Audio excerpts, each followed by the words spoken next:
The phrase might be, "You can't teach an old dog new tricks," but some pet parents believe you can't teach any dog new tricks. A fair assumption or a gross misrepresentation because of that one pet that made a mess. Canines are surprisingly easy to train and take care of. A little bit of patience, a strict schedule, and a handful of treats is all you need to get them to obey.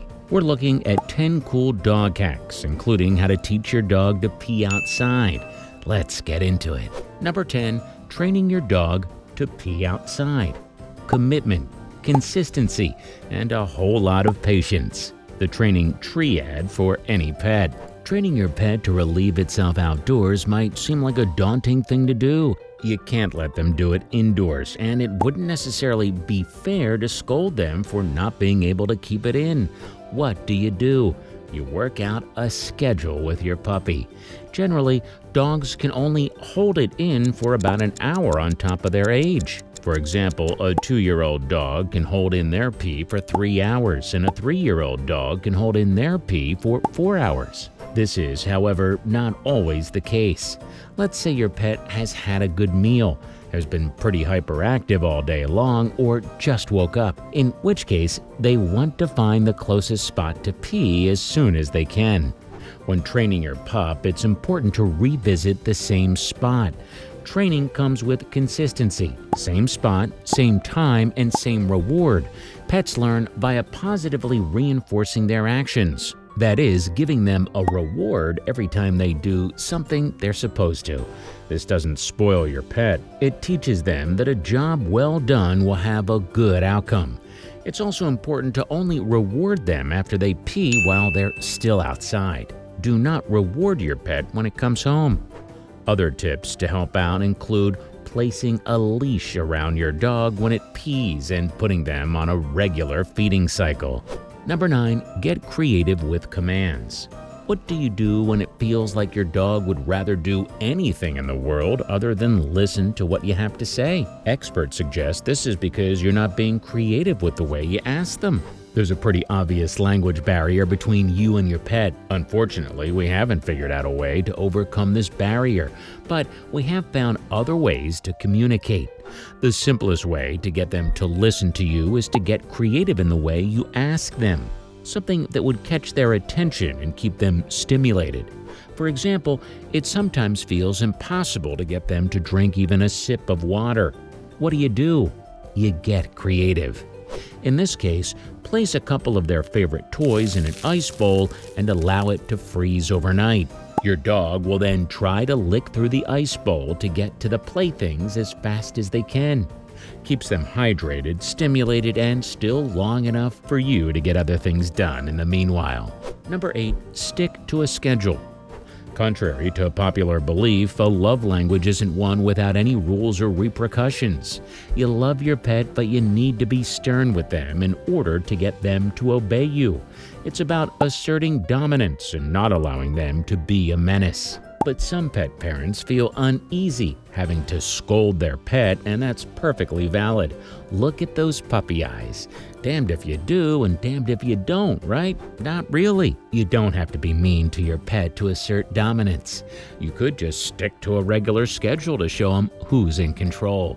For example, if you regulate your pet's meal times, you're not only controlling their food intake and keeping them from being unhealthy, but you're also showing them that you're in control of their sustenance. Your pet will understand that whatever they must eat is based on the diet that you've decided for them. Number 7, research your dog's breed. Race, religion, or creed, we're all inherently different from one another. The same thing goes for pets.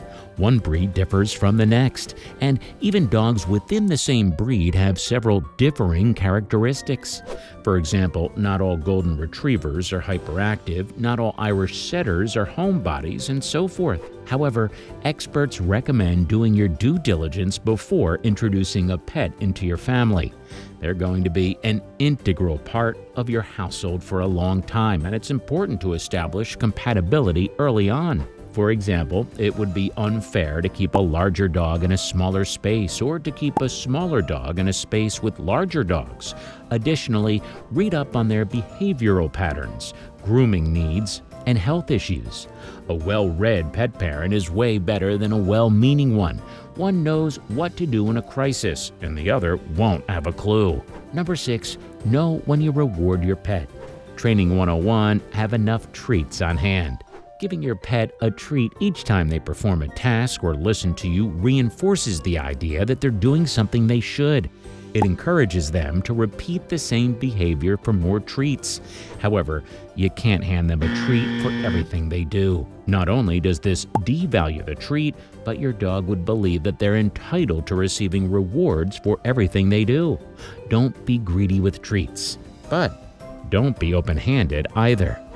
Number 5, sneak in supplements and medicines.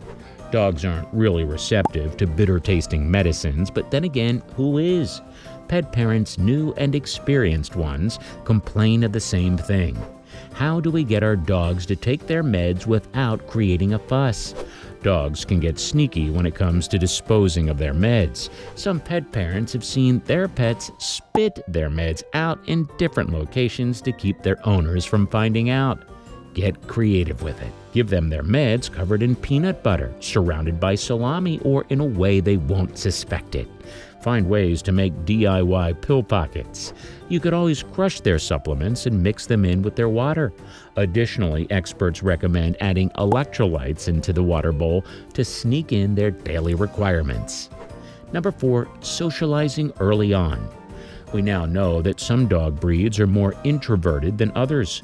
Social characteristics are defined by various factors, namely breed and interactions with fellow dogs.